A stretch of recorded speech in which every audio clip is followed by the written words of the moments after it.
It's a dilemma facing local councils and the residents they represent all over the state. How to provide new community facilities when, thanks to rate pegging, councils have limited options for raising funds. Well, in the state's Southern Highlands, Wingecarribee Shire Council's plan to fund a new leisure centre by selling off 34 parcels of land currently used as parks and reserves has the local community in a flap. Nick Grimm reports.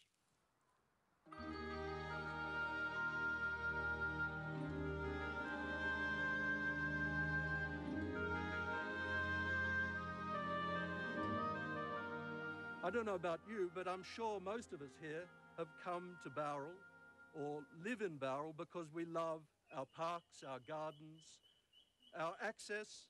Yeah, listen to the bird. He's voicing his opinion.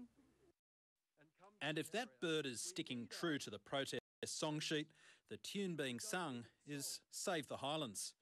The vocal locals in this Bowral Park are intent on doing just that, even if they have to fight over one plot of ground after another.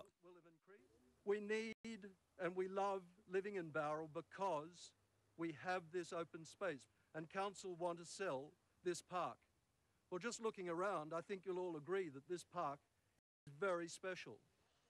Wingecarribee Shire Council wants to sell off 34 parcels of council-owned parks and reserves to fund a new leisure centre and indoor swimming pool. But that's triggered a less than leisurely reaction here in the state's normally genteel Southern Highlands, where locals are aghast at proposals to remove, or at least shrink, their local patches of green on the grounds that they're surplus to requirements. So Cam Ford, the description here from the council is that this land is large, underutilised section of public reserve. This is how they're describing most of the parks they want to cut up. It's a justification for doing what they want to do. All that will go, leaving just this small area here? Yeah. This is what they're doing with a lot of the parks, leaving a small token green area, but just cutting up the prime stuff for selling off as real estate. But the council's dominant faction is determined to keep what it says was an election commitment to build the leisure centre. So says the council's most forthright proponent of the scheme. Nick Campbell-Jones, are you worried at all about being depicted as the villain of the piece? No, I'm not. But firstly, we're not really selling off Wingecarribee's open space, just a minute amount. Nick Campbell-Jones points out that a lot of the land council wants to sell off were blocks given to the council by developers in lieu of paying development fees. He calls those now seeking to stop the council capitalising on those assets hypocrites. There were people there who were saying, you know, I built on my block of land 2 years ago, which was open space at the time, and now are saying, no, you can't build on the one next door to me because it's open space. It's a bit of a case of, you know, I got here first, pull the drawbridge up. Personally, I see it as immoral. The residents have the support of local councillors like Larry Whipper, who wants to see the open space preserved for his granddaughter's generation and others into the future.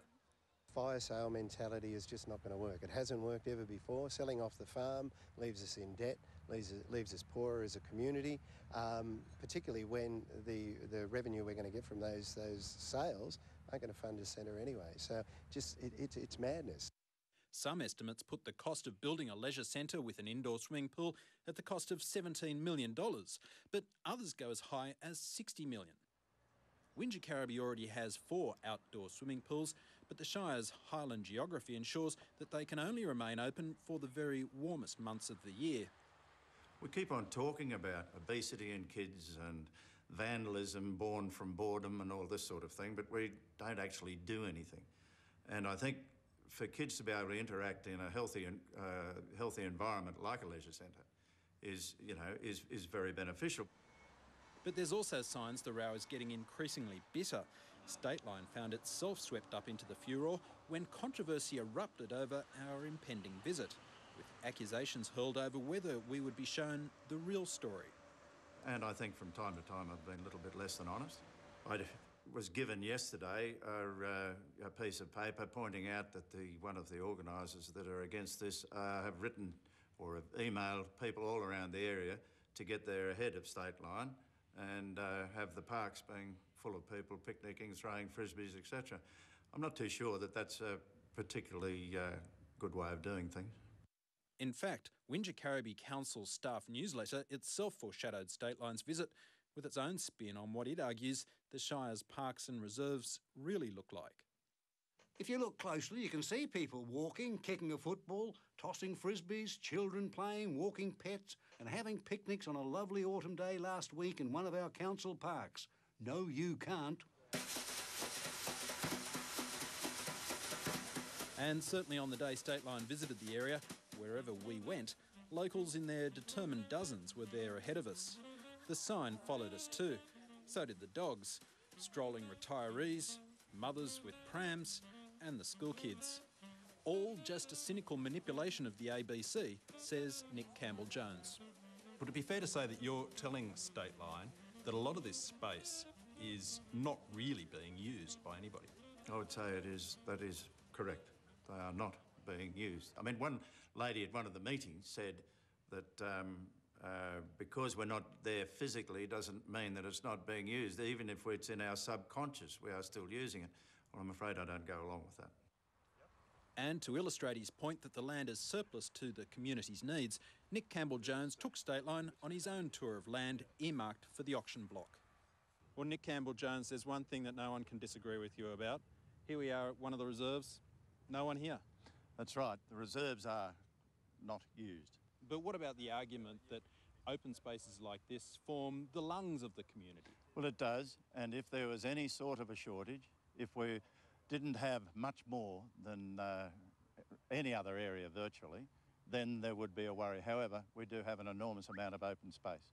You can go within 2 kilometres of any post office in this area and you're into open, lovely, rolling countryside. But try telling that to locals like these, who don't want to lose the open space just over their back fence. Lots of children in the afternoons. We use it to get back home and it's quite a nice place just to enjoy. And me and my brother, we've both had our birthday parties in here. If they're just going to sell it, I just don't think it's not fair. Are they going to chop the trees down? Like, because we need trees for oxygen. Yeah. Well, the outcome of this issue probably remains anyone's guess. There'll be no rest in Wingecarribee either, with the leisure centre storm set to continue at an extraordinary local council meeting called to argue out the issue in 2 weeks' time.